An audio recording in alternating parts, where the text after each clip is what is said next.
TALA whanau wha salua Samoa ai o tala i o VAIFANUA lau Samoa Entertainment TV mai e pia. TALA tuliloa mal wha amsina wha tu malo e muri nuu. I le aso nafi e toi wha awau mai ai i le so.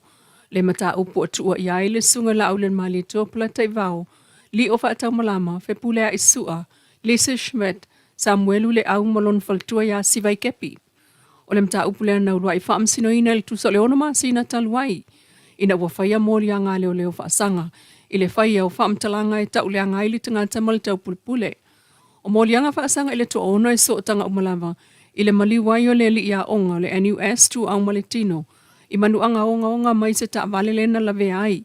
Ma o mai ai i le so. E le ai lava se isi o mōri ai talu mai apelila lua tasi. Lua o lua tasi. E umane ana na fil whaamsinonga. Mai le tae au e o lava i le awa uli o tūla i lava le tamaita i loia o tula i mo le tua leo leo le fionga taimare langi le nafo Strickland. Na fola sanga tamuai. O le fola sanga le fionga taimare langi po lana toe fi nau mo le tua leo leo lo tula iai. A o lo longo ma le toa le whamasino le fionga tala sa atua sa anga. Ma lo ia e toa wha le vaenga e toa ono o ta uelunga e ao fiai miro lui ma pusua tania to iloa ma keisi o le li malta maita i mai New Zealand.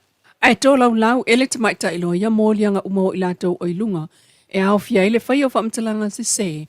Tau pule pule, so lia o aia inga na te tala i tua mal tau whaaleanga. O ni mōlianga o lo te ena uma ele i tū te te. Ma wha solo mai ai lava mafua a ngai manatu le lo ia leo leo. E te tau ona wha amaoni ai mōlianga umo o ta o ilunga. E pe o whai o whamtalanga se Samuelu. Ia ape rila lua o lua tolu. E manatu leo leo. E se amala na tala i lunga por kalame tau ta iae.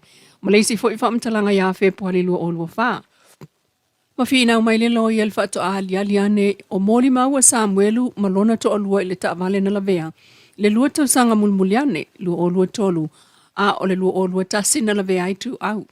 Ma le ta vale na ta ue Samuelu. A mata mai o lua whai toa ai mulmuliane o le Land Cruiser wha whai toa. Land Cruiser le ala i pule li moni a yafi. Ma ia tau fo il whaamsinonga le vatu e le alo le iwa awhe TALA. Ina ua ia alu atu ma whaali atu ia iatal ta vale. Na o ane le whaasalonga le tamaita ilo ia leo leo i le mōli maua Samuelu le whana. Le na vatu ia te ia wha moe mō la auli. Ma le minister talwai ia olo fitiwa ai. Ma toe mōli maulon to olua ia siwai le Land Cruiser siliva. Pei ta ina ta o le tamaita ilo ia le Land Cruiser le ala. Na whaatau ese i le lua os fuluiva ia alapati pupi e pei on wha maoni i pepa my company insure. E le hai fo isa wha maoni ngā to o lua Samuelu o sivai. O le whainga ona nifo i le vaenga o le tupe i wafe o la tua i ana avatu e le ala. E o lava i le mataisi umu ia tu pola tanu right. Na ia tau leo o atu fe pulea isi umu. Ina ia langolango atu lan tala wha tau i povi masa te ena e tu pola. O tu pola lava le na whaiala na tala lea walu si vai isa vai. E amai tata fsosa nil mata upu. Lea na ave ai ma mōli mau au tua leo leo o Marie Tusi. Mai sa te ena foi i le mōli mau wa yele mia su ole mana o ngā nalua tuaif pule ai Amelika Samoa. E tamo whai e pepelo ila na mōli mau e langolango ai le lato mta upu. Talu toe lava o ia whetau wilo le paso. Na ia ta watu na o sau mamao lava i le mea lea a e alofa ia te au awane iloa e se tangatal tātala noanga. O le ese sengo whaamtalanga Samuelu leisi vaenga na whaamanatu e le tamaita iloia ia se tema tolu sfurulua o lua tolu. Na mole mau Samuelu o le TALA le ala ia teia o May Day sa la i le tavale le Paul whaalamelambe. Ai na tula i May Day whaamsinonga mai e te ena o ia sa i New Zealand na taimi. Ma le mole mau au tua leo leo na ta umua mua e Marie sa la o ma Samuelu le Paul whaalamelambe lua o lua tasi. Ai mulmuliane to e suila na mole mau e la tele i o ma Samuelu. Ma ia tau i leo leo, na whaatonu ia Samuelu ma si vai ila na talai whai i leo leo. Pei ta il taimi o le whaatal noanga na tau ai e Marie le whaalawela vea o ia leo leo ma sui ai ana tala i lana whaamatalanga. O le whaamsinonga le nei e toi whaawau ma iai i lea so, e lei tu te te ma le latou fo i whinau whaasanga i leo leo, ma latou mōli mau e peon toi fola sia mai, e le latou loho ia lea son nafi le fionga tai ma le langi. O le wha moe ia wha awawai i le soa fola sanga alo ia a le to ono o ilunga e tali ai i whinaunga a le lo ia leo leo. Ai le whangasalonga lava le mta upu lea i le umane o le fola sanga a le fionga tai malelangi Ma o loa ile fola sanga le lo ia Samuelu masivai. Ile fola sanga le lo ia Samuelu masivai. Le sunga Catherine. Maita wina ia le se vaenga o le case mai le 5 mai asa na whaatino ai ele i o iai sa ili ilinga a le case te maita i lo ia palangi. O fausia mai ai lana fola sanga i whaavai lunga o talitonunga. Na taue Catherine o proofs and evidence e ese au lea talo sanga le lo ia leo leo o lo o iai ni whaamauninga mani evidence before the court o lo o whaavai ai molianga.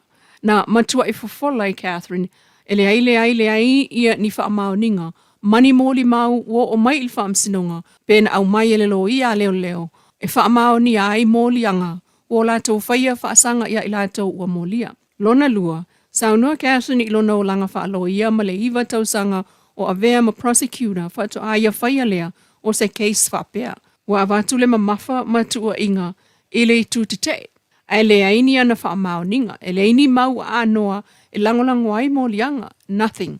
Lona tolu ua whaailoa e Catherine, ua fausia mai whaamtalanga a le loia leo leo, i whaamtalanga ana moli mau, ma ele i ausia foi, ele loia leo leo, le tūlanga o le whaamaliaina o mana ongo le tulafono, ma ele meni o molianga. Lona wha, na whaailoa e Catherine i atalasa, o Samuelu masivai, they must be acquitted, pe ua tatau o na solo fua molianga, o na e mafua foi, o ila tau e ana le tangi e pe o le ala, longo ma mei. Ma tau mawhai wha mamao la toi ngoa, a ele i serious pe ele i manatu mamafa ile mta upu, le aise popole, pe o wha ita inga o le ala le pule, na polo misi mai e au maile lisi o tangata, na moli mawina lo na yai pe tesa ile vaveao na tupu wail wha alavelave, e o mai ile taimile nei, ele i o atu ilu mo le whaam sinonga. Ma le tele o mau sa tatau o na wha o atu ile whaam sinonga ai peitai, ele i mawhai o na tu ina atu e leo leo. They fail to provide critical informations to support their case. Therefore, they have no case. They had and have nothing to prove the charges. Rona winga le se mo i le lato mta upu talo le aini mau e whaamao ni ai a lato molianga. E toi whaawau mai ai le so o na tu la iloia mo le tūtite. Inisi o tala le tala whaawau o moli ai nei e leo leo le li tolu ono tau sanga o vaitele utam fasta o uta. Talu le masalomia e yailo na so tanga I whala au whaasaina. Tasi tesi mal 5 kilo. Le na mawele au whainga ringal Tuesday le sto na ilua November I le uta le antau nu umai Amerika Samoa. Na mawane le soli tula fono ile wafu imta utu malongo no leo leo beitai. O ta ue le tula wa leo leo ua molia le ali ile umio whala au whaasaina ma le whaulu whale mai o loa soli tula fono. O le tau fiai ile vainga leo leo e whaatali le taimi e wala a wail wha amsinonga le so valua te sema. O whala au whaasana maua ele Tuesday to tonua pusamoa. O a wala lava iolo o tamwhai ile au soli tula fono e whaulu whale mai o loa matautia. Mga lulu e whaatasi e pea le ofisa o leo leo ma le ofisa o Tuesday e pui tua oi whaavao malo sa molo o wha awala mai e whala au whaasa. Matoi wha amautu wina I foi le mau o Amerika Samoa leisi lea o awala mai o aisa I Samoa wha au ngā iwa asami. A o whaawa wai pēr le porkalamea leo leo I lea tunuu. Say no to illegal drugs. Po le te atu I whala au whaasaina matautia. Ile umane ayo tau wanga si wafi whaavao malo le na whai el malai o tulisil el fau. Ile whai ungol vai aso taluai. Manu malo a ia ile li o kome whengai mali il sflua whetala mai matau tutai. Tulanga lua Walter Leota 5 whetala o tufui opa. Tulanga tolu upenga sa oalo e tolu a whetala mai California Amerika. Lona whara iota na moto e a whetala mai Japani ma le tulanga 5 o eti LEILUA e a whetala mai si umu. Ile saunuanga le whiongan minsta o tu lisi fata Ryan Schuster. Ele faulse si o manga o tangata asia si mai Samoa ya teia. O le isi le halanga atu pe Samoa o lo o tu ma tila mai lava. Pe on wha mawina le o atu ile ono se lau 5 miliona TALA. Na maue Samoa I tu lisi me ai ulailu olu o wha ya unilu olu o 5. O le tawanga wha alto sanga le nei le sivafi. O iloa I Samoa le lulangi pe ona mōli mawina I wha nau na o ngā tua le sivafi le ota. Ma vi I ai le sao. O le sivafi ile whaalau ilo tū manga alo tātou o tunuu. Whapoponga nāu tau tualo Samoa Entertainment TV mai Samoa. Mana tala I au VAIFANUA ele nei fo ia so e wha soifuaia.